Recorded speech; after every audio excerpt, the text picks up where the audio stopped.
नमस्कार साଙ୍ଗମାନେ आशा କରୁଛି ଆପଣମାନେ ବହୁତ ଭଲରେ ଥିବେ। ମୁଁ ଏଠି ବାଇଗଣ 3 ଫାଳ କରିନେଲି। ଲୁଣ କଲା ପରେ ଲୁଣ ହଳଦୀ ଲଙ୍କାଗୁଣ୍ଡ ପକାଇ 10 ମିନିଟ୍ ରଖିଦେବି। କଢ଼େଇରେ ମୁଁ ଏପଟେ ତେଲ ପକାଇଦେଲି।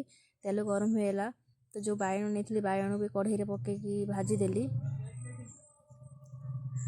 ଗୋଟେ ବାଇଗଣ ଭଜା ହୋଇଗଲା ତାକୁ କାଢ଼ିଦେଲି ପ୍ଲେଟ୍ରେ।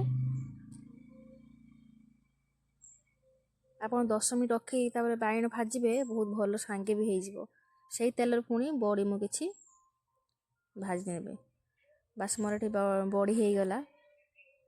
ଆପଣ ବଡ଼ିକି ଗୁଣ୍ଡ କରି ନେଇପାରିବେ, କିନ୍ତୁ ମୁଁ ଏଠି ବଡ଼ିକି ବାସ୍ ଖଣ୍ଡ ଖଣ୍ଡ କରି ଭାଙ୍ଗିଦେବି।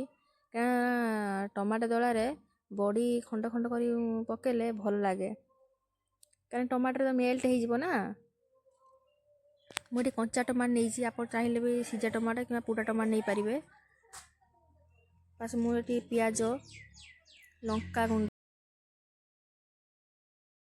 ଜିରା ଗୁଣ୍ଡ ସହିତ କିଛି ତେଲ ଆଉ ଗୋଟେ ଆଚାର, ବାସ୍ ମୋର ଏଠି ହେଇଗଲା। ଆଚାର ପକାଇଲେ ବହୁତ ଭଲ ଲାଗିବ। ଆପଣ ଚାହିଁଲେ ଯେକୌଣସି ଆଚାର ନେଇପାରିବେ, କିନ୍ତୁ ଆଚାରଟା ନିହାତି ପକାଇବେ। ମୋର ପଖାଳ ସହିତ ସବୁ ରେଡ଼ି ହେଇଗଲା। ଏପଟେ ବାଇଗଣ ଭଜା,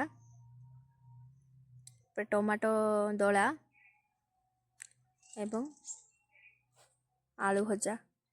ଆପଣ ଯଦି ମୋ ଭିଡ଼ିଓଟି ଭଲ ଲାଗେ ନିଶ୍ଚିତ ଲାଇକ୍ କରିବେ ଏବଂ ସବସ୍କ୍ରାଇବ୍ କରିବେ। ମହାଦେବ ଆପଣଙ୍କୁ ବହୁତ ଭଲ ରଖନ୍ତୁ, ସୁସ୍ଥ ରୁହନ୍ତୁ। ରହୁଛି, ଜୟ ଜଗନ୍ନାଥ।